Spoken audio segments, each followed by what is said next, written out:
Heating and AC Pros. If you've been arrested for a DUI in Georgia, you may only have 30 days to protect your license or your privilege to drive here.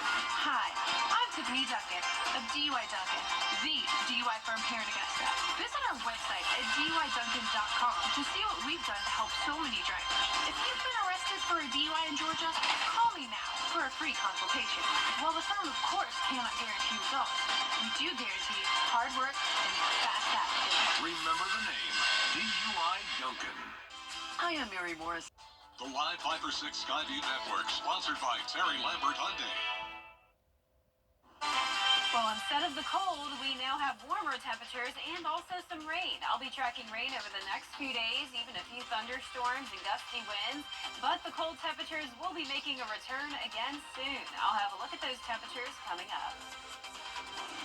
Right now on News Channel 6 at 6, a local ministry that provides medical equipment to those in need is shutting down. How the people in charge of Dana's recovery room are working to make sure those resources are still available. As your news starts now.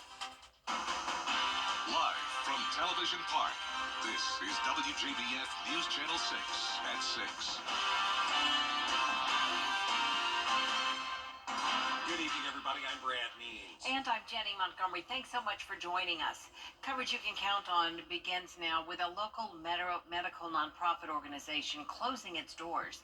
But supplies will still be available to families in need thanks to one medical company.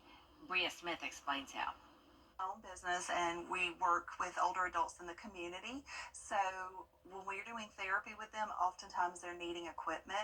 And so in looking at resources, I found Dana's Recovery Room, and I began being sort of a regular.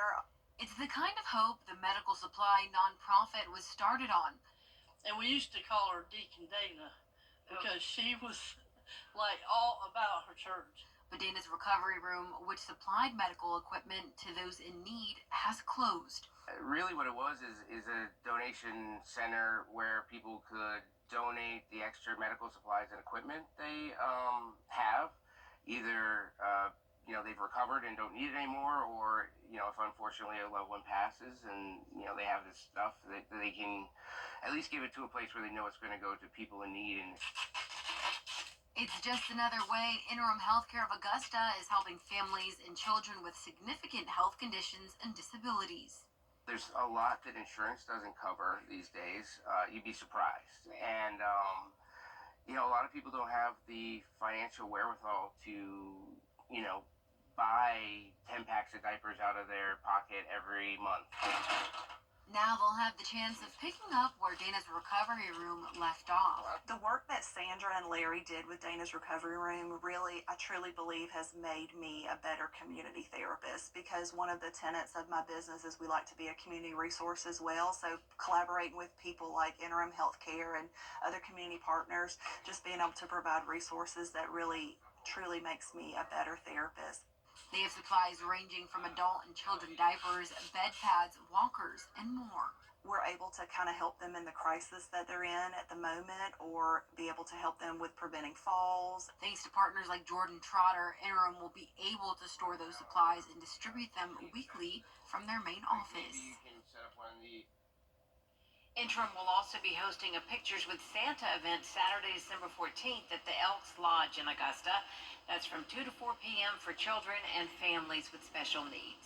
A Grovetown woman in jail tonight charged with stabbing a child protective services worker. She's Joan John, and investigators say she stabbed that worker several times during an in-home visit. During that visit, John's mother, who has custody of John's child, told the social worker that John is unstable and she didn't feel safe with her in the home. The worker advised John's mother to evict her and went to get that statement signed by John, and that's when investigators say John stabbed the worker and left the home. They found her about an hour later in some nearby woods. She's charged with aggravated assault. The South Carolina Alzheimer's Association has started a new program that will help bring dementia specialists to more areas of the state. With $1.1 million in funding from the Department of Aging, they'll employ 10 specialists who will be positioned across South Carolina. The goal is to be accessible to as many people as possible by using places like public libraries to connect with people. We have seen so many changes happen in the world of Alzheimer's and related dementias, including work around research, work around treatments, work around prevention. The Dementia Specialist Program is expected to be available in June of 2025. Well, warmer but wetter. That is the story with our weather today, that's for sure. Chief Meteorologist Jenna Petracci joins us now. And Jenna, these conditions could stick around for a few days. Yeah, that's exactly right, Jenny. So right now on Live Viper 6, we are seeing steady light rain for the most part, but also some heavier downpours at times. Luckily, no thunderstorms, and all this week I will not be expecting any severe weather, but it will be windy at times, and you may hear a few rumbles of thunder at times tomorrow as well. But right now on Live Viper 6, you can see some of that heavier rain in Screven, Jenkins, and Burke County. Up towards the north of I-20, though, one patch of rain here around Evans, Martinez, up towards McCormick and Lincoln County. Then it's more widespread coverage down towards the south, Burke County covered with rain, and then that heavier activity over near Sylvania. Our Terry Lambert Hyundai Skyview cam showing very wet roadways here in Waynesboro. We will be watching for the possibility of some minor flooding once we add more rain on top of all of this. And this morning, our low was 47 degrees, nearly 10 degrees above average, and our high today was 66, so just a few degrees above average. Right now, our temperatures are in the 50s and still some 60s here and there. 63 in Allendale, 59 in Augusta, right at the 60-degree mark in Louisville, Millen, and Swainsboro. Aiken at 60 as well, 59 in Gibson, and 58 in Edgefield and Lincolnton. Winds are coming in from the south, pretty light, only up to around 5 to 8 miles per hour sustained, but the gusts are up to 19 now in Aiken and Evans, 17 in Louisville and Sandersville. The winds will pick up the pace by Wednesday as this front moves through. Notice a lot more rain to come, and we'll be tracking that overnight through tomorrow morning. Notice the temperature is really not cooling down too much. We'll stay in the upper 50s to around 60 degrees. Coming up, I'll have a look at those temperatures will change, though, once the cold front comes through. But back to you. All right, Jenna, thanks. Rebel fighters have overthrown Syria's government. Now, the city of Augusta is set to give updates this week about the recovery from Hurricane Helene. The city will be holding a meeting tomorrow at the Warren Road Community Center. Mayor Garnett Johnson, the city administrator, and other elected leaders are expected to be there. They'll provide the latest information on the recovery from the storm, what still needs to be done, and they'll take questions. It's tomorrow night at 6, again at the Warren Road Community Center. Columbia County's Library Board is set to discuss some controversial book rules. The Greater Clarks Hill Regional Library Board will vote on new guidelines that address shelving books with topics from sexuality to profanity to violence. The meeting comes after Georgia's state librarian told the board the guidelines didn't match up with the state law. That meeting is tomorrow at the Columbia County Library at 11. Well, today, Evans General Contractors and the Augusta Fire Department teamed up for a good cause, that construction company in town, to do work for Arubis. The two groups brought in 600 new toys for Augusta children. The fire department's going to help distribute them next week. Still ahead on News Channel 6 at 6, new developments in the shooting death of...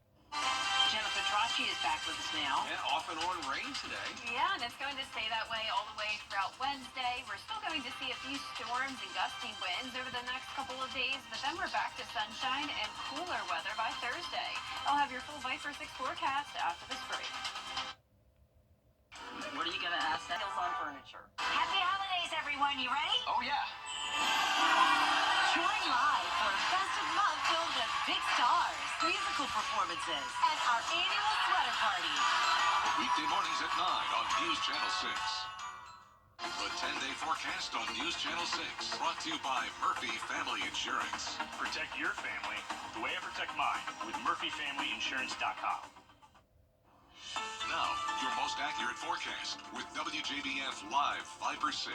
Welcome back. Well, we had some fun here in the studio on Friday night. I had two very special guests, Paisley and Ava. These are local CSRA homeschool students, and they were wonderful, full of energy, so excited to try out the green screen, and they also got to try out some awesome Christmas augmented reality weather graphics. You can see that picture here. So thank you so much to Paisley and Ava and Mom Tanya for setting up this tour with me.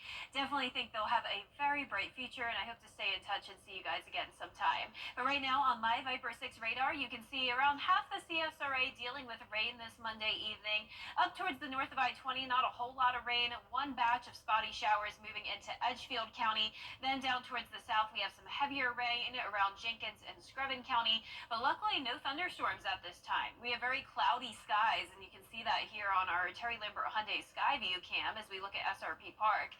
59 degrees, south wind of 8 miles per hour. Dew points pretty much matching the temperatures, so a good amount of moisture around with some poor visibility tonight. So mid-50s towards the north, low 60s still down towards the south, but all of us at least a little bit above average today temperature-wise.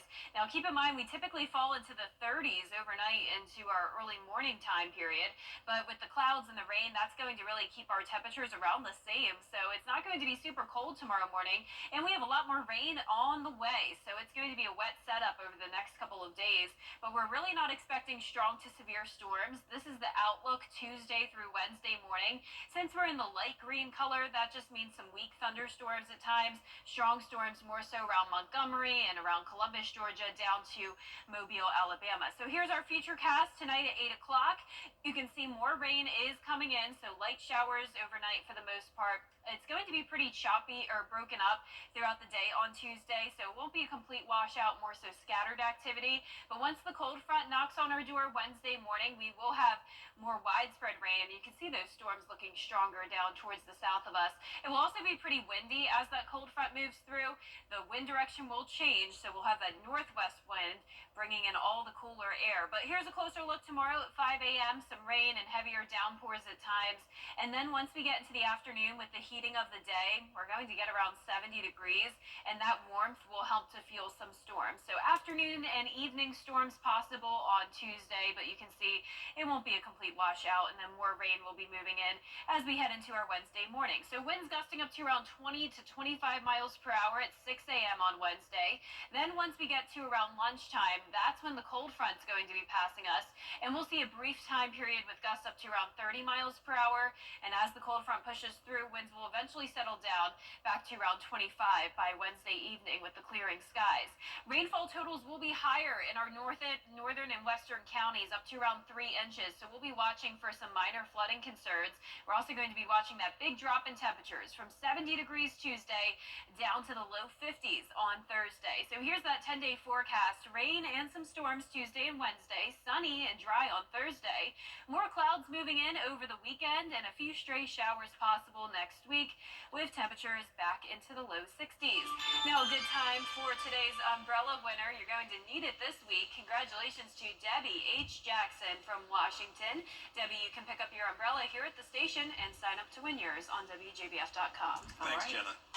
Coming up, the Burke County Bears are gearing up for the 2A state title game in Atlanta. Hear from head coach Franklin Stevens on what it means to be taking his team to Mercedes-Benz Stadium in sports. Want to get up close and personal with the weather? Request a school visit from Chief Meteorologist Jenna Petracci today. It's a cool and exciting way to bring the fun and fascination of weather to students of all ages. Or take a field trip to our state-of-the-art studios at Television Park in Augusta. It's an interactive experience your class won't forget. Request a live Viper 6 school visit or studio tour by signing up today at WJBF.com/school visit.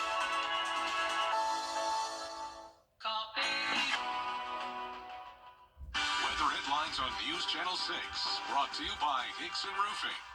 The live Viper 6 mobile app. Download it today. Now, WJBF sports coverage you can count on. The high school football season still lives on for the Burke County Bears, who are headed to Atlanta for the 2A state title game. The Bears knocked off Rockmart 35-22 on the road, improving to a 13-1 record. Burke County continues to be a force on the ground, finishing out the game with 278 rushing yards. It's the 5th consecutive game that they have rushed for 278 yards or more, and their offense has been on a roll lately, averaged 43 points per game. Now they set their sights on finishing out the season with the state title. I think it's kind of special. You know, right now I really can't appreciate it as much. I'm just excited for these guys to get there because of the fact that they're the authors of their own fate, their own history, and now they've got a chance to be, you know, one of the teams in Burke County history to go play for a state championship. So I'm really excited for those guys. Hey, being a Burke County Bear, going to the Dome and taking those guys there as a head football coach, what a feeling. But right now, I haven't had time to think about it. The Bears will play Carver for the state championship kickoff set for December 17th at 4 p.m. in Mercedes-Benz Stadium. And Burke County, not the only team vying for a state championship. The Barnwell Warhorses are playing this Thursday for the 2A state championship in South Carolina. The Warhorses are coming off a 37-14 victory over Manning. They'll be practicing in Columbia on Tuesday. Then they'll hit the road to South Carolina State University to play Clinton at 2 p.m. And the College Football Playoff Committee announced that the 12-team playoffs, Georgia's SEC championship victory over Texas, awarded them a first-round bye and the number 2 seed. The Dogs will await the winner of Notre Dame and Indiana in the 91st annual All-State Sugar Bowl. Georgia coming off their 15th SEC conference title with a thrilling 22-19 overtime victory against Texas. Georgia Athletics released an update on quarterback Carson Beck's injury, saying there's no current timetable on his return, but they will be making their 12th Sugar Bowl appearance and 28th consecutive bowl appearance, the longest active streak in the country. Kickoff set for New Year's Day, 8:45 p.m. on ESPN. And the Clemson Tigers earned the last spot in the CFP bracket thanks to their ACC championship victory against SMU. They'll travel to Austin, Texas for the first round, and it'll be the first time these two teams have ever played against each other. It'll also be a homecoming game for quarterback Cade Klubnik. The Austin, Texas native played at Westlake High School, where he guided them to back-to-back state championships. Not to mention, he also squared off against now Texas quarterback Quinn Ewers in the 2026 A state title game, and they will meet again on the CFP national stage. That'll do it for sports. We'll be back. Replace your heating and air conditioning. Clouds, rain, and warmer temperatures Tuesday and Wednesday, then cooling back off on Thursday. High of 53, lows back to below freezing and sunny skies. Jenna, thanks, and thank you all for watching. We'll see you again at 11. Good night.